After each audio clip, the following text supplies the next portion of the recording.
morning, and thank you for tuning in to Your Come Up. We're on Your Come Up. We talk about all topics to help you come up: business, finance, personal, spiritual, and physical.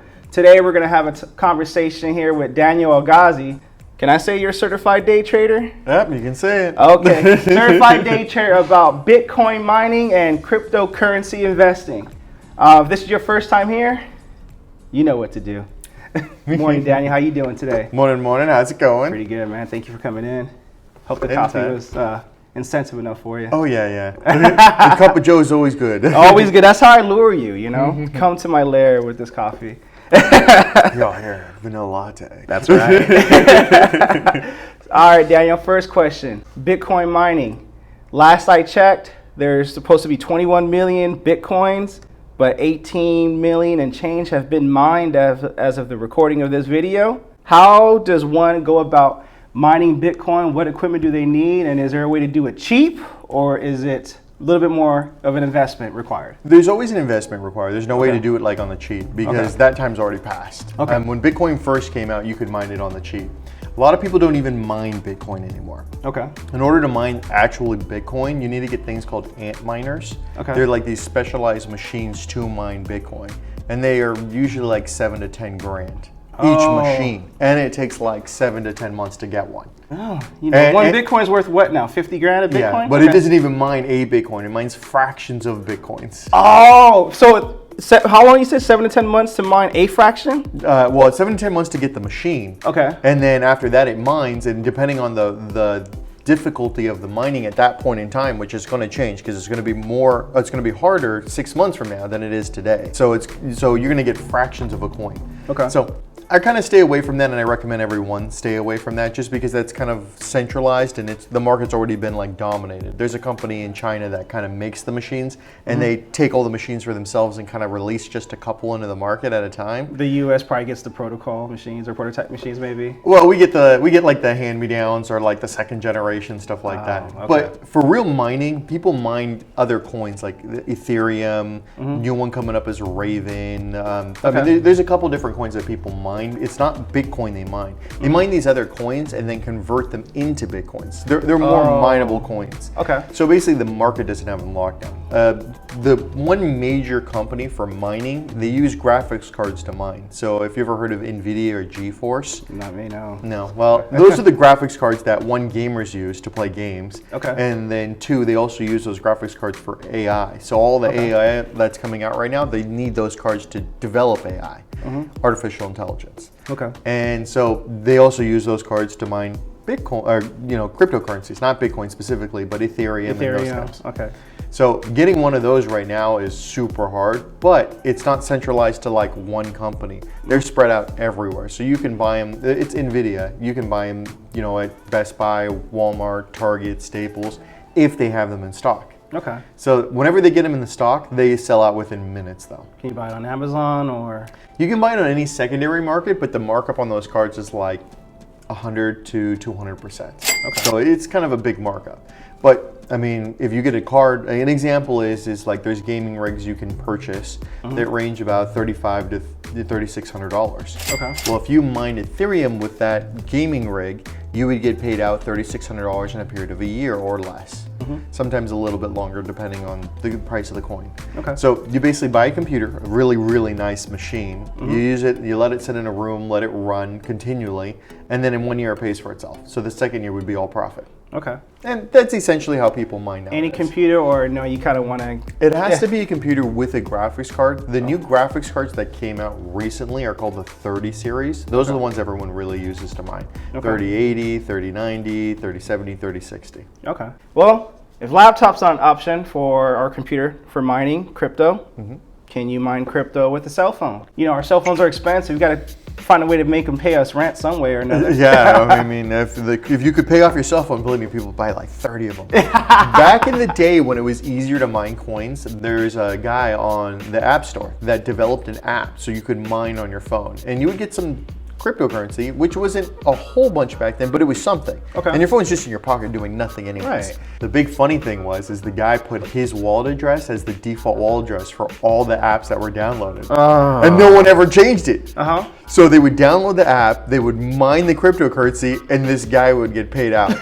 I mean, he hit like 1 million downloads too. He made a bunch of money on it. It wasn't illegal because, you know, you have to read the directions. Oh, read you the just don't terms of agreement? You just don't download the app and let it run. You got to put your money in a wallet somewhere. Well, that happened to be his wallet.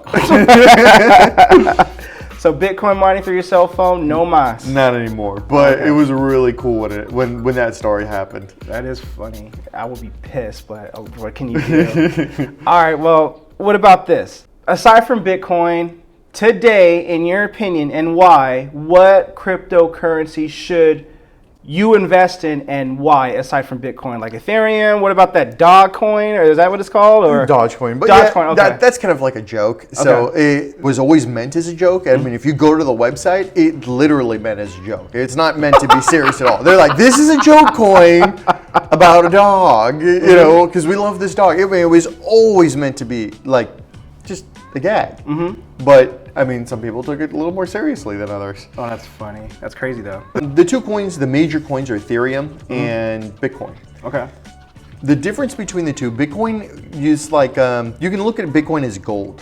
There's not a lot of uses for gold. You don't make walls with gold. You don't make, windows with gold. You don't make mirrors with gold. You make almost nothing with gold. But gold is worth a lot of money. Bitcoin would be an equivalent of gold. Now, Ethereum would be the equivalent of like oil. Oil is not worth as much as gold, but you use oil in everything. Your car, machinery, electricity, power. I mean, you use oil across the board. Everyone uses oil. When you said oil, I thought of olive oil, but that's because I'm hungry. See, you can use it in cooking, different kind of oil. Yeah. But see, like Ethereum actually has a purpose. Like people use Ethereum coin to process calculations through other currencies. It actually has an actual use. People develop programs to run through Ethereum. Okay. Bitcoin, there's no programs to run through it. It's just the coin. That's it. Okay. So there's actually more of a use to Ethereum. People like to have gold, and that would be Bitcoin. Okay. Big companies see it as like an asset. So like an example would be Tesla. They just bought, I think it was like $1.5 billion in Bitcoin. Really? Wow. Yeah, just to like store it in their balance sheet. Okay. Square's doing the same thing. They bought, I think it was like 50 million, and then they tacked another like 200 million on top of that. I mean, these huge companies are buying Bitcoin and putting it in their balance sheet. And do I think it's going anywhere? No, it's probably here for a while. The first time Bitcoin had this run up and then back down, that run up was all by individuals. Big investors didn't get in that point. And when I mean big investors, I mean like banks or, S&P 500 companies. They weren't involved in this cryptocurrency.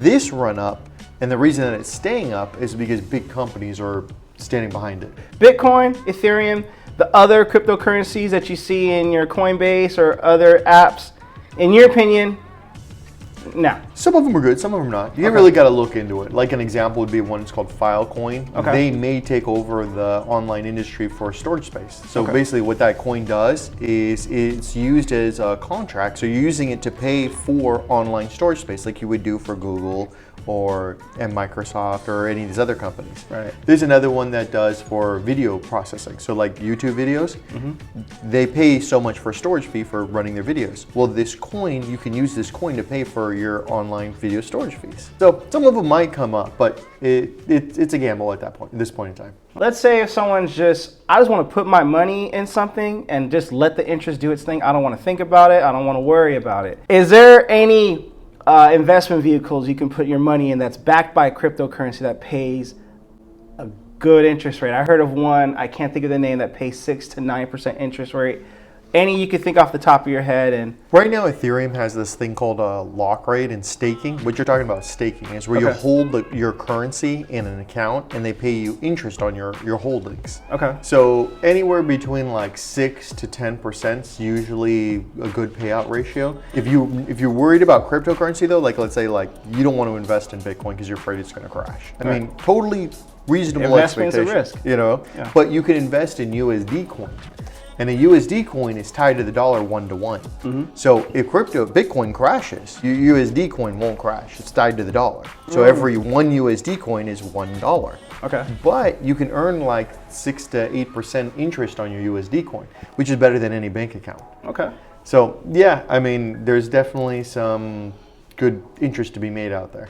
We'll talk about different companies you can invest in over time because they change a lot with different interest rates, and then I'll give you the links to post and we can post them in the video. I heard of one, I think Outlet Finance or something like that. There's that one, there's another one called Nexto. I mean, even Coinbase has its own little staking program. There's a whole bunch of them. Okay. Last question, are any of them FDIC insured or no? Once you put your money in, there's no such thing as an FDIC insured crypto account right now because the currency is kind of like wishy-washy still. You know, it's not like a dollar. It's not like a traditional bank account yet. Okay. But some of them are bonded. So like the ones that I usually recommend to people are bonded and insured for billions of dollars. So if you do put your money in there, at least you know you have a bond that backs your money up so it doesn't just disappear. Okay. Awesome, man. Well, thanks for dropping some knowledge in today. Yeah, no problem. If you guys found value in today's video, don't forget to drop us a like, hit the subscribe and the bell notification. Comment below, let us know what your favorite topics were, and we'll be doing this again. Yeah, definitely. Thank you guys. Until next time. Take it easy.